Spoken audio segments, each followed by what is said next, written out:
Regresamos. El Consejo de la Judicatura exhortó al Ministerio de Relaciones Exteriores a que solicite mayor información a los Estados Unidos por el retiro de visas a varios jueces y personas que trabajan en el sector legal y judicial. Al obtener un listado de los magistrados, se cotejará la información disciplinaria que tiene el Consejo. Tan solo un mes después de que los Estados Unidos le retiraran la visa a 5 generales de la policía y anunciaran este tipo de medidas como parte de una estrategia anticorrupción, la revocatoria continuó y el lunes se informó que esta vez se retiró lo que denominó como un privilegio a varios jueces ecuatorianos, servidores legales y judiciales. Sin tener los nombres de los magistrados, el Consejo de la Judicatura pidió la ayuda del Ministerio de Relaciones Exteriores para tener mayor información de estos procesos. Para que en su calidad de órgano rector de las relaciones exteriores podamos contar con esta colaboración mutua tan necesaria para el Consejo de la Judicatura para poder seguir ejecutando acciones dentro del debido proceso en el ámbito del control disciplinario. Además, la Dirección Nacional de Transparencia del Consejo de la Judicatura requerirá a todos los jueces y juezas que informen de manera oficial si sus visas a Estados Unidos han sido revocadas. De esta forma se podrá cotejar la información. Si estas personas que han sido retiradas la visa o denegadas la visa constan ya con una sanción dentro del Consejo de la Judicatura y adicionalmente si es que estas personas han merecido una denuncia de parte del Consejo de la Judicatura ante la Fiscalía General del Estado. En mi caso no ha sido retirada ni mi visa, ni la visa de mis familiares. Algo en lo que concuerda el abogado de la Asociación Ecuatoriana de Magistrados y Jueces, Paulo Caña, quien asegura que los magistrados podrían presentar algún tipo de recurso. Podrían presentar una impugnación, una especie de apelación para saber las razones del por qué se les está revocando las visas, pero vuelvo a insistir, la Embajada Americana o el país de Estados Unidos de Norteamérica tiene la potestad de retirar. El comunicado emitido por la Embajada de los Estados Unidos señala: se continuará revisando cuidadosamente las visas ya otorgadas y las nuevas solicitudes de visas. Continuaremos usando esta autoridad para avanzar en los esfuerzos anticorrupción y combatir el crimen organizado. Una lucha que, según la Judicatura, va de la mano con sus objetivos, pues se han destituido a 240 servidores judiciales, entre ellos 75 jueces, 44 agentes fiscales, 13 defensores públicos y 108 servidores administrativos. En Quito, Daniela Valencia, 24 horas.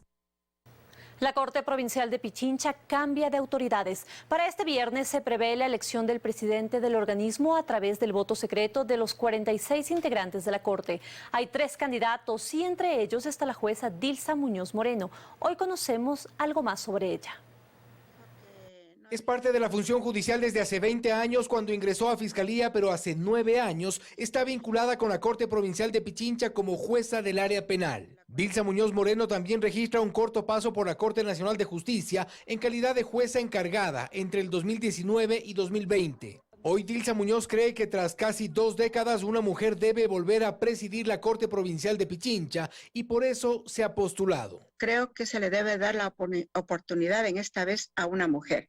En provincias como en Guayas, entiendo, han habido ya oportunidades varias que han tenido mujeres. En Pichincha no la hemos tenido. Al interior de la Corte, al igual que sus oponentes Gustavo Osejo y Óscar Chamorro, la jueza busca el favor de la mayoría de los integrantes de la Corte. Requiere la mitad más 1 de los 46 votantes. Establecer y permitir que el rango de productividad sea igual, bueno, excelente, como debe ser, porque conocemos que el usuario está esperando un resultado del sistema de justicia, siempre. Sus fallos han generado polémica a favor y en contra. Y es que Dilsa Muñoz ha conocido casos como el caso Sobornos, donde ratificó la condena en contra de los procesados, entre ellos el expresidente Rafael Correa. Conoció también el caso de Pablo Romero de la Senaín. Ratificó la condena por secuestro. El caso de María Alejandra Vicuña ratificó la condena por el llamado caso Diezmos o el 30S por magnicidio. Conoció un recurso de nulidad. En este último, los policías procesados por el 30S han rechazado a Muñoz por suponer que fue quien los sentenció. Cuando usted era conjuez y conoció el caso de tentativa de magnicidio, usted no aceptó nuestro pedido, razón por la cual fuimos sentenciados 12 años. La jueza, sin embargo, desmiente y asegura que su intervención no fue decisiva, sino para resolver un pedido de fiscalía. El caso que usted me está preguntando es extraño para mí. No hemos conocido sino unos 3 jueces y hemos resuelto un auto, no sentencia, sobre que no existían vicios de procedimiento. De ahí en adelante desconozco totalmente. Muñoz es magíster en Derecho Penal y tiene una especialidad en Derecho Procesal Penal en la Universidad de Indoamérica.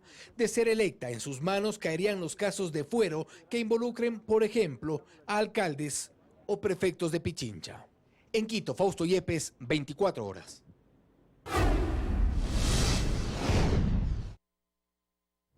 ¿Cómo gestionar la pandemia desde las instituciones del Estado? Es lo que debatieron los legisladores durante esta mañana en el marco del primer debate del proyecto de ley de pandemia. Varios asambleístas alertaron de ciertas inconstitucionalidades que puede tener el texto. En poco tiempo se cumplirán 2 años de la pandemia en el país y recién se analiza en la Asamblea un proyecto de ley respecto a la gestión de la pandemia.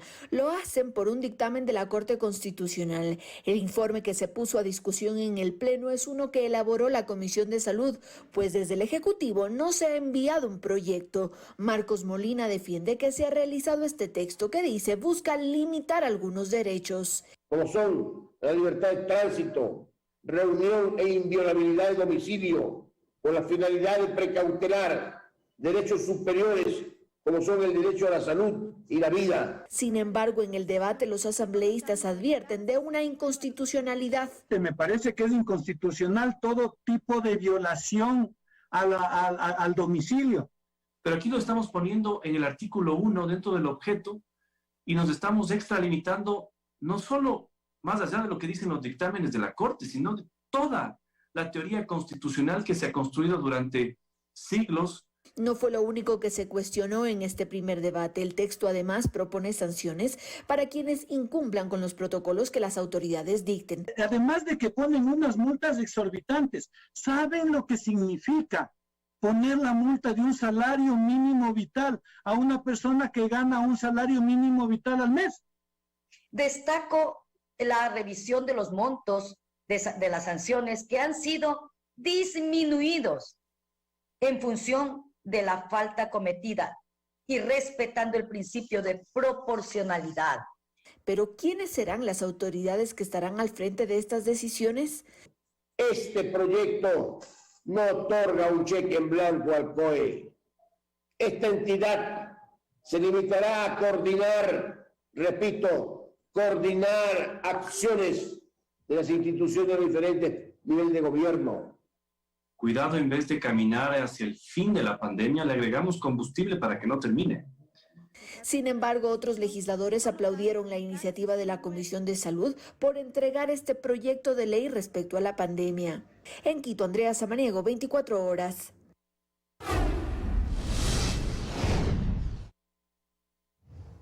Y alrededor de 23.000 dosis se aplican a diario en los puntos de vacunación de Quito. Durante esta semana el objetivo principal es vacunar sobre todo a niños y trabajadores de primera línea. Belén Merizal está en uno de los puntos de vacunación y nos cuenta si se registra presencia de estos grupos. Hola Belén, te escuchamos. Hola, ¿qué tal en estudios? Muy buenas tardes, amigos televidentes. Pues en realidad nosotros hemos recorrido algunos puntos de vacunación y no existe gran presencia de niños. Recordemos que justamente las autoridades de educación suspendieron las clases en el sistema fiscal durante esta semana con el objetivo, primero, para que se realice un aislamiento preventivo y segundo, y quizá el principal objetivo, es que los padres lleven a los niños a los puntos de vacunación. Y es que recordemos que los niños de entre 5 a 11 años, solo un 53% ha recibido su segunda dosis. Nosotros les hemos preparado un informe detallado de lo que ha sido esta jornada de vacunación. Veamos. Así, aunque en medio de gritos y llantos, algunos niños recibieron su vacuna contra el COVID-19. Los padres reconocen la necesidad de inocular a los menores para mantenerlos protegidos. Sí, para que los niños ya retornen a clase. La suspensión de clases en el sistema fiscal durante esta semana justamente buscaba que los padres lleven a los pequeños a los puntos de vacunación para alcanzar una mayor cobertura en este grupo etario. Sin embargo, las autoridades señalan que no se registra el número esperado. Todavía no en el número que quisiéramos, pero sí hay muchos puntos de vacunación, sobre todo los que ya se han mantenido aperturados durante estas semanas anteriores, en donde vemos que se ha incrementado el número de niños que están acudiendo. De quienes sí se evidencia gran afluencia es de aquellas personas que ya cumplen con los tiempos dispuestos por el Ministerio de Salud para acceder a la dosis de refuerzo. Para los trabajadores de primera línea, por ejemplo, el tiempo de espera es de 5 y ya no 6 meses. Colectores de basura, a todo el personal del Ministerio de Inclusión Económica y Social, el tema de policías, militares, bomberos, en el tema de docentes, que son los que en este momento se está colocando. En cada punto de vacunación que está activo en la capital, se aplica a diario casi 1.500 dosis. No obstante, los sitios más conocidos registran más afluencia y tiempos de espera más largos. Desde el Ministerio de Salud recuerdan que incluso ahora algunos centros comerciales y universidades prestan sus instalaciones para descongestionar otros puntos. La comunidad UTE invita a toda la población y a la ciudadanía en general para que se acerque a nuestra universidad, a la Burjois y Rumipamba. De la oficina una compañera me avisó que había este centro, por eso vine, me queda muy cerca del trabajo. Y aquí la atención es bastante rápida, ¿no? Sí, no tengo ni 10 minutos esperándola aquí. En Quito, Belén Merizalde, 24 horas. Es importante recordar que hay puntos como la Universidad UTE, que no recibe gran afluencia de personas y que usted podría venir a este sitio y vacunarse de forma rápida sin esperar tanto tiempo como sí ocurre en los sitios que son ya más conocidos. Esa es la información que nosotros tenemos a esta hora. Regresamos a estudios con más noticias. Que tengan buena tarde. También tú, Belén, muchísimas gracias. Y en las paradas del sistema Metrovía en Guayaquil se solicitará desde este miércoles a los usuarios la presentación de los carnets de vacunación para poder ingresar a las unidades. Isaac Jacome se encuentra en la Avenida de las Américas y nos cuenta más. Isaac, muy buenas tardes, adelante.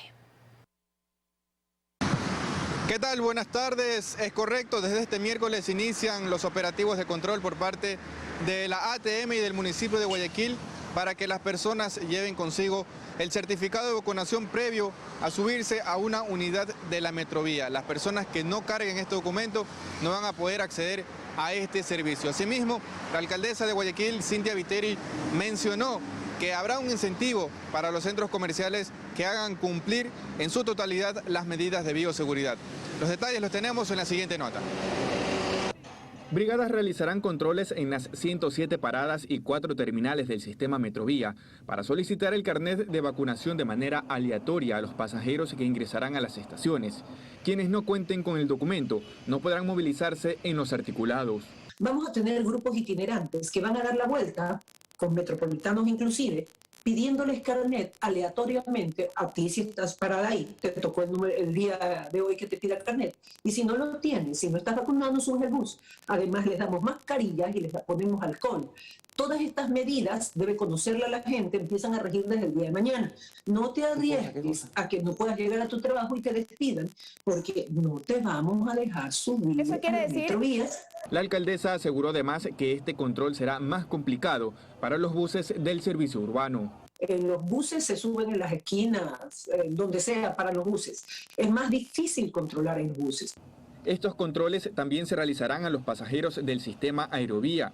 Por su parte, habrán incentivos a los centros comerciales que hagan cumplir con el 50% del aforo y las medidas de bioseguridad en sus establecimientos.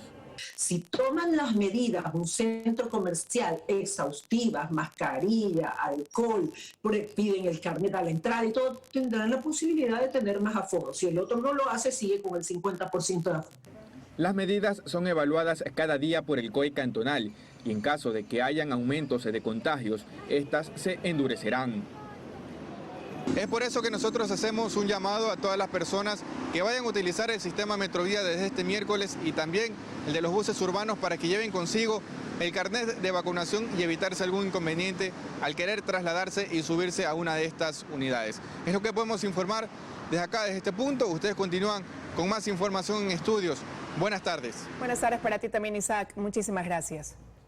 Desinformación y dificultades para movilizarse hacia los vacunatorios son algunos de los factores que inciden en la baja vacunación en la zona rural. Colimes, Yaguachi, Durán y Daule son los cantones en la provincia del Guayas con menos población inmunizada contra el coronavirus. Jimena tiene 23 años y este lunes finalmente accedió a la vacuna contra el coronavirus. No lo había hecho antes porque sus vecinos le decían que se iba a enfermar. Que se volvía loca la gente con las vacunas. ¿Y le pasó algo? No. Está muy bien. Gracias a Dios, sí. Anita tenía el mismo miedo, pero también se vacunó este lunes. Dice que al no tener el certificado de vacunación no podía entrar a varios locales. Porque están exigiendo en los bancos y en muchas cosas. Entonces ya cogí conciencia para venirme a vacunar. Según datos del vacunómetro del Ministerio de Salud, Colimes es el cantón en la provincia del Guayas que menos vacunas contra el coronavirus ha colocado. Apenas el 61.83% de la población ha recibido la primera dosis y el 45.98% la segunda. Pero en los últimos días el panorama ha cambiado. Se pasó de vacunar a 20 personas por día hasta 200 por jornada. Son un sinnúmero de factores que juegan en favor a que las personas se estén vacunando. Una de ellas son las campañas de información que hemos venido desarrollando como Ministerio de Salud Pública, es que ya les toca la segunda dosis a los adolescentes y niños, y otra condición que se suma es que se vacunó masivamente en el mes de julio y junio. Y entonces estas personas ya cumplieron sus 6 meses y ya están por acercarse por su dosis de refuerzo. Pero no solo la falta de información es el problema para acceder a la vacuna. Las largas distancias y el pésimo estado de los caminos influyen. Que tengo esta enfermedad que me impide hasta caminar. Yo vengo del sitio de la Virtud, unos 20 minutos en moto. San Jacinto de Yaguachi es otro de los cantones con baja vacunación. Solo el 66% de sus habitantes tiene ya la primera vacuna contra el COVID. En las zonas más alejadas de la cabecera cantonal, la vacuna sigue perdiendo la batalla. Porque yo me curo, me tomo con una limonada caliente y se acabó la gripe. En algunos cantones confirmaron que las brigadas del Ministerio de Salud recorren las zonas rurales, pero no llegan a todos los lugares. Joana Ramos, 24 horas. Sobrevivientes de COVID-19 se han vuelto a contagiar y comparan sus síntomas actuales con los que vivieron antes de la vacuna. 2 de ellos estuvieron en UCI y esta vez solo presentan síntomas similares a una gripe, pero reflexionan sobre las secuelas del COVID. Esta vez nos recibe en su barrio pocos días después de haber tenido COVID. Él camina sin problema y no se ahoga. Vicente tenía mucho miedo de volver a contagiarse luego de lo que vivió en su primer encuentro con la enfermedad, pero no pudo esquivar la rapidez de Omicron. Apenas me dio nomás una leve fiebre. Es muy diferente a lo que recuerda que vivió en julio del 2020, cuando el COVID lo llevó por 3 semanas a una unidad de cuidados intensivos. Él, que puede comparar a través de lo que sintió su cuerpo, en varios momentos pensó que ya no iba a lograrlo. Y la misma sensación la tuvo Tony Quispe, quien es diabético y tiene 54 años. Fiebre, escalofrío y dolor a los huesos y ganas de desmayar. Yo pensé que yo ya, verdaderamente, si Dios todavía me tiene aquí es por algo. Gracias al cuidado de su esposa y de sus hijas pudo lograrlo la primera vez. Tony también recientemente se volvió a contagiar, pero los síntomas fueron solo los de una gripe. Me sentí con fiebre y me dolió dolor a la garganta. Vanessa, pese a ser más joven, en su primer contagio también llegó a una unidad de cuidados intensivos. También quiso contar su historia. Esta diferencia de la anterior, que me llevó a cuidados intensivos y estuve hospitalizada 2 semanas, es que no necesité oxígeno y pude sobrellevarlo desde la casa. Para estos 3 sobrevivientes de COVID, en este nuevo encuentro con la enfermedad que los hizo ver la muerte, la vacuna es el boleto de vida. Como dijo el doctor, usted es una prueba viviente de que la vacuna ha resultado efectiva, dice, porque si usted no se hubiera vacunado, ahorita en estas instancias usted ya estuviera muerto, dice don Ramos. Si a mí me volvió a dar y si no hubiese estado vacunado, capaz que me hubiese pasado lo mismo, capaz que ya no estuviera aquí. Pero Vicente llama a la reflexión, pues si bien esta vez estuvo muy lejos de terminar en un hospital, este hombre joven y fuerte de 47 años, sin ninguna enfermedad preexistente, debido al COVID, hoy es hipertenso y tiene dolores musculares. La gente lo toma como que fuera un juego, una burla. Es decir, incluso si llega como gripe, el COVID tiene secuelas. Dayana Monroy, 24 horas.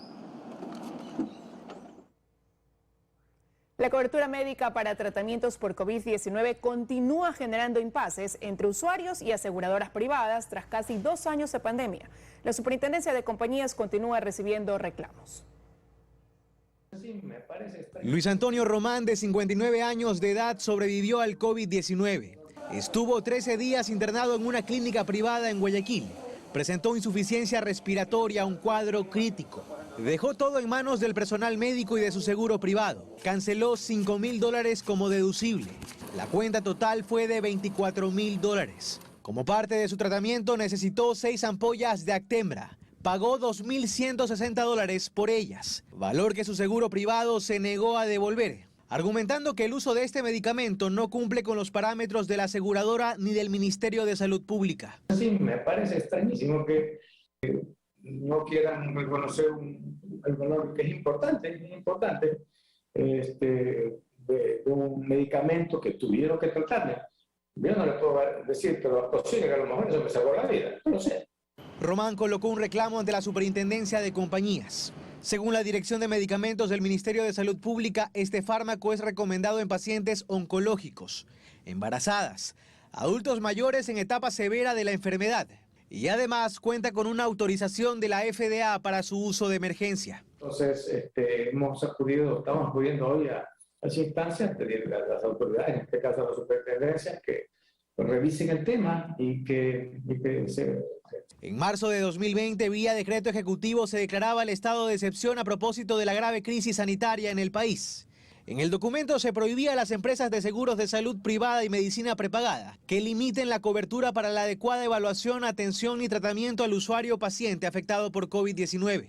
Pero ahora la situación es diferente, aseguran desde la Federación Ecuatoriana de Empresas de Seguros. El estado de excepción que estableció esas condiciones extraordinarias, ¿verdad? Y que el sector asegurador cumplió durante toda su existencia, pues fue debidamente aplicado. En la actualidad ya corresponde a los términos que se establezcan en cada una de las pólizas, algunas de las cuales, ¿no es cierto? Yo diría hay una tendencia que cada vez se generaliza más de incluir también de cierta manera estos temas de pandemia. Pero no se trata de un caso aislado. De hecho, el 30% de los reclamos que se receptan en la Superintendencia de Compañías desde junio de 2020 están relacionados a impases entre asegurados y aseguradoras privadas por coberturas médicas frente a contagios por COVID-19. Sigue sucediendo tras casi 2 años de pandemia. En Guayaquil, Carlos Acoto, 24 horas. Más información, la Contraloría General del Estado durante el año 2021 aprobó glosas por más de $2.100 millones y remitió a la Fiscalía General del Estado 362 informes con indicios de responsabilidad penal. ¿Qué incrementó estos números? Lo explica el Contralor General subrogante. El 2021 fue otro año caótico para la Contraloría General del Estado cuando hubo 2 designaciones de Contralor General subrogante, luego de que Pablo Celi fuera detenido por el caso Sobornos y recién renunciara oficialmente en junio desde la cárcel. Sin embargo, la institución habría dado continuidad al trabajo según el Contralor General subrogante Carlos Riofrío. Lo que se ha hecho es un trabajo individualizado, si se quiere decir, con cada una de las unidades de control, a fin de ir verificando primero que se cumplan dentro de los tiempos que están establecidos. De acuerdo con los resultados de gestión entre enero y diciembre, la Contraloría aprobó 1.330 informes generales de auditoría y remitió a la Fiscalía General del Estado 362 informes con indicios de responsabilidad penal. Además, emitió glosas por más de $2.100 millones. Es haber tramitado todas aquellas responsabilidades a nivel nacional que no se habían enviado a la Fiscalía. Eso se realizó desde el año anterior, ese trabajo, a fin de establecer que no quede ni un solo informe de indicio de responsabilidad en los archivos de la Contraloría, sino que sean tramitados. Sobre las coactivas, explica, se ha capacitado al personal y hay mayor comunicación. Con el auditado a fin de informarle de que tiene multas o valores que debe cancelar y se ha logrado que se incremente esto en un 352% respecto del año 2020. De igual manera, la Contraloría confirmó 2.092 resoluciones de sanciones civiles por 2.127 millones de dólares y 6.510 resoluciones de sanciones administrativas por 10.051.000 dólares. Según el Contralor, los informes con indicios de responsabilidad penal corresponden a instituciones del Ejecutivo, Legislativo, Judicial, Electoral y también a gobiernos autónomos descentralizados de todo nivel. Solo en la refinería del Pacífico se confirmó responsabilidad civil por 1.223 millones de dólares. Determinamos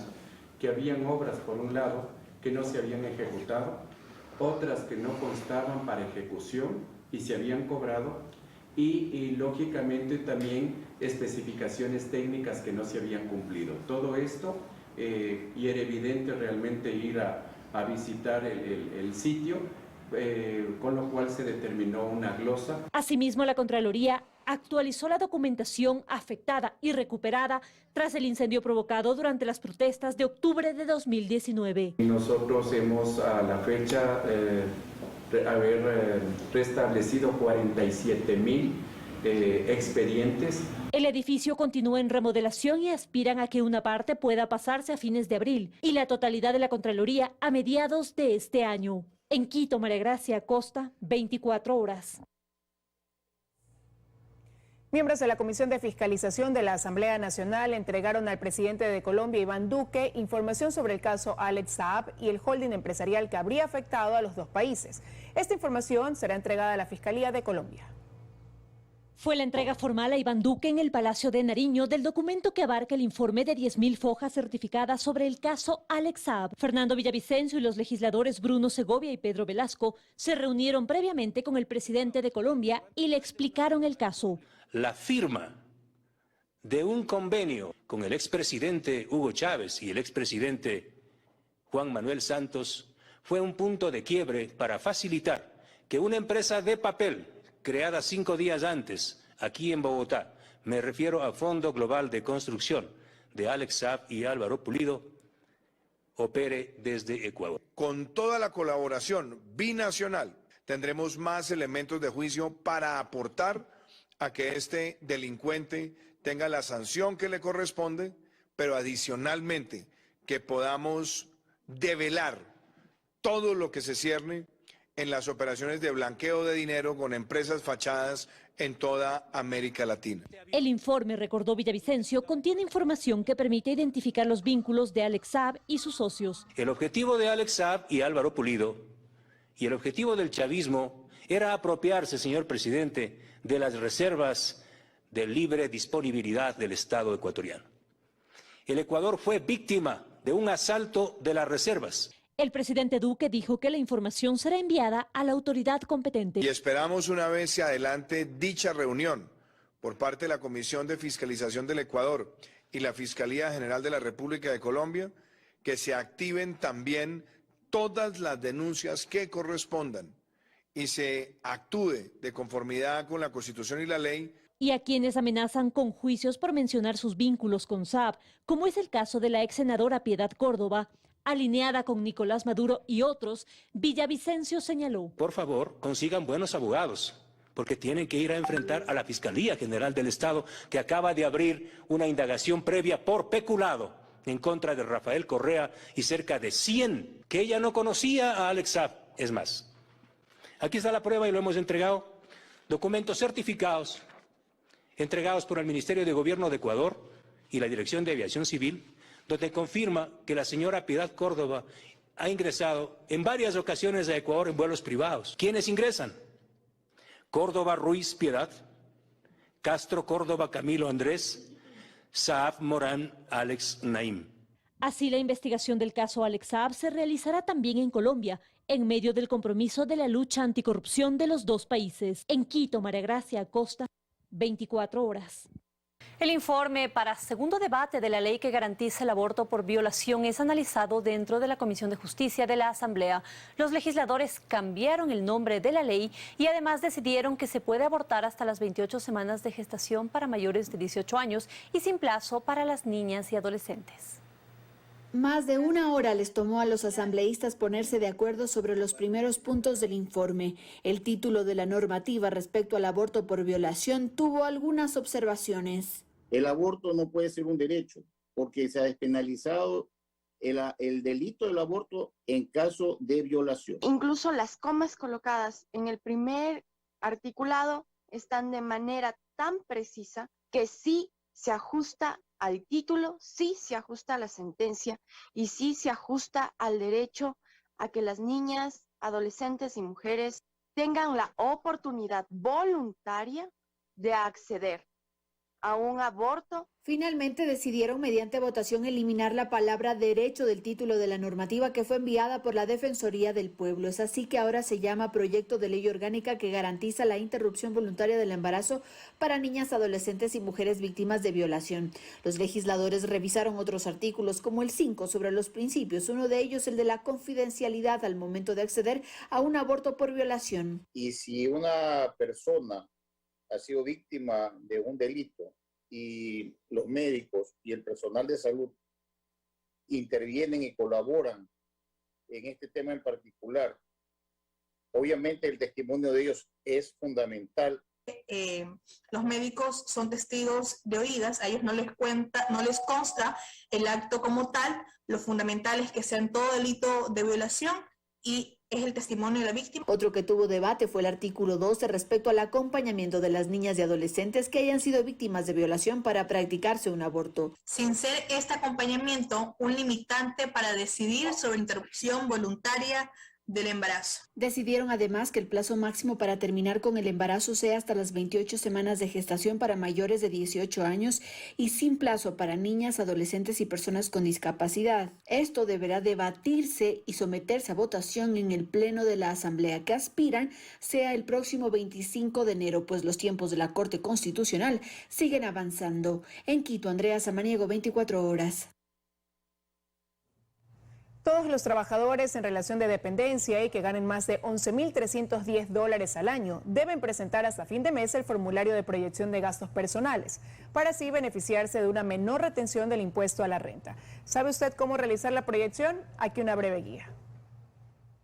El formulario para la proyección de gastos personales lo puede descargar ya en la página web del Servicio de Rentas Internas y el trámite va dirigido a aquellos trabajadores en relación de dependencia con ingresos superiores a $11.310 al año. Con la vigencia de la Ley de Desarrollo Económico, los contribuyentes pueden hacer la proyección en 5 rubros: en vivienda, salud, turismo, educación, aquí se incluyen los gastos en arte y cultura, además de vestimenta y alimentación. Lo primero que deberá hacer es calcular todos sus ingresos. Si gana $1.500 al mes, tendría $21.425 al año. Luego viene la proyección en cada rubro. Aquí el total no deberá exceder los $5.037. En verdad esto no es de tratar de llegar a lo más, sino de poner los gastos que efectivamente uno tenga o incurre. Y como usted gana menos de $24.090 al año, tiene derecho a descontar hasta $1.007, que equivale al 20% del límite de gastos personales. Si usted no hace la proyección de gastos mensualmente, se le descontaría $37, lo que al año se traduce en $452. Al hacer este trámite y como su monto máximo a descontar es de $1.000, pero su impuesto es de $452, su pago del impuesto a la renta sería de cero. Haciendo este ejercicio me ha ahorrado $452 al año, llenando ese formulario y sabiendo que tengo que pedir facturas. Si sus ingresos superan los $24.090 al año, de los $5.037 de gastos personales, solo podrá deducir el 10%, es decir, $503.76. Su impuesto a la renta es de $7.759, pero con la proyección podrá descontar ese valor, por lo que mensualmente se le descontará en su rol de pago $604. Joana Ramos, 24 horas.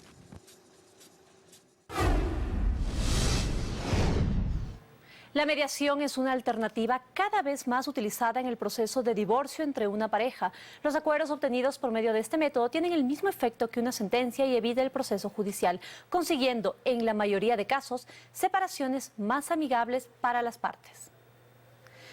Vamos a presentarles en minutos este reportaje sobre el divorcio. Veamos. Usualmente un divorcio o separación es una crisis que puede ser muy dolorosa para la pareja y más difícil aún si de por medio hay niños.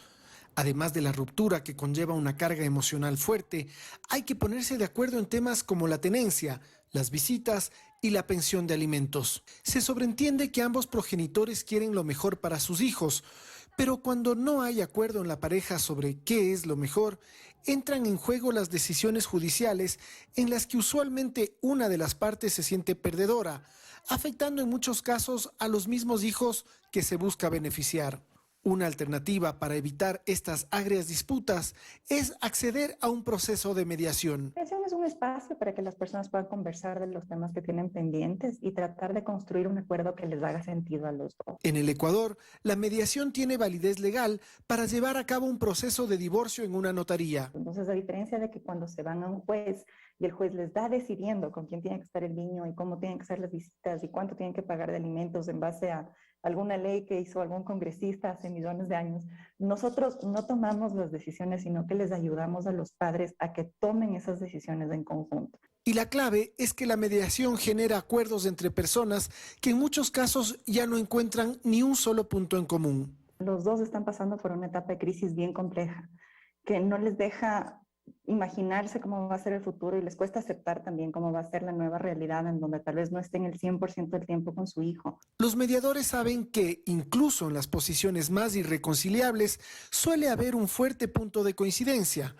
Ambos quieren que los hijos no sufran. Sobre todo por el mejor interés de su hijo o de su hija, porque lo que sí los dos siempre quieren es que esa personita que es el producto de la relación que ellos han tenido sea feliz, se desarrolle bien, se vuelva en un ser humano adulto, responsable y de bien. Una de las estrategias que usan los mediadores para sortear sentimientos tan fuertes como el rencor, la ira y la desilusión hacia la pareja es mirar hacia adelante. ¿Qué vamos a hacer hacia el futuro? ¿Y qué tipo de futuro quieres tú tener? ¿Quieres tú ir cargando ese peso toda la vida o quieres tratar de construir ahora lo mejor que puedas desde donde estamos? Llegar a un acuerdo, construir una base en la que nadie se sienta perdedor ni vencedor. Y una vez que ellos han construido un acuerdo, ese acuerdo tiene efecto de sentencia ejecutoriada y cosa juzgada. Entonces, tiene el mismo valor como si lo hubiese decidido un juez. Entonces, estás evitándote un proceso judicial. La mediación es ese terreno neutral donde los tormentosos desencuentros de un divorcio pueden transformarse en aguas calmas. Quizás esa sea la última oportunidad para tener un futuro más tranquilo para todos. Tomás Chufardi, 24 horas. Estamos de regreso con más información. 94 asesinatos se han registrado durante los primeros días del 2022 en el país, según datos de la policía. Guayaquil sigue siendo la ciudad más violenta. En el caso más reciente, sujetos vestidos de policías asesinaron a un hombre dentro de una vivienda. Luisa María Heredia nos tiene más información. Adelante. ¿Qué tal, compañeras, amigos televidentes? Muy buenas tardes. Lamentablemente, la ola de muertes violentas que sembró el terror en la zona 8, que comprende a Guayaquil, Durán y San Borondón, también el resto de la provincia del Guayas y realmente en todo el país durante el 2021, no ha cesado. Y eso nos queda claro al revisar las cifras que proporciona la Policía Nacional. En los primeros 10 días del 2022 hubo 94 asesinatos en el Ecuador, más del doble que en el mismo lapso del año anterior, cuando fueron 41 las muertes violentas que se reportaron. Solo entre viernes, sábado y domingo, 30 personas fueron asesinadas dentro del territorio nacional y de esos 30 hechos violentos, 12 se cometieron en la zona 8 y 8 en la ciudad de Guayaquil, el distrito metropolitano más violento del país. Pero justamente en el puerto principal, la tarde y noche de ayer lunes, se suscitaron 2 hechos violentos más. Uno justo aquí, hasta donde nos hemos trasladado, en la cooperativa San Eduardo, situada a pocos metros de la avenida Barcelona, donde 6 sujetos vestidos de policías, fingiendo un allanamiento, ingresaron a una vivienda y a tiros. Con una ráfaga de disparos le quitaron la vida a un hombre delante de su familia, incluido un menor de edad en esa escena. El otro hecho ocurrió en la cooperativa La Fragata, al sur, donde un cliente de un taller mecánico fue asesinado también bajo la modalidad de sicariato. Hace una semana precisamente el gobernador del Guayas, Pablo Arosemena, se refirió a los resultados en materia de seguridad. Aseguró que los planes operativos establecidos por el gobierno para la lucha contra la delincuencia han dejado resultados positivos porque existe una reducción en la categoría de robos a personas y a viviendas. Pero no ocurre lo mismo con las muertes violentas. Hasta este momento en la zona 8 van 33 asesinatos ya, el triple de lo registrado en los primeros 11 días del año pasado. Es lo que les puedo comentar desde acá. Continúan ustedes en estudios con más noticias. Muy buenas tardes. Muy buenas tardes, Luisa María. Muchísimas gracias.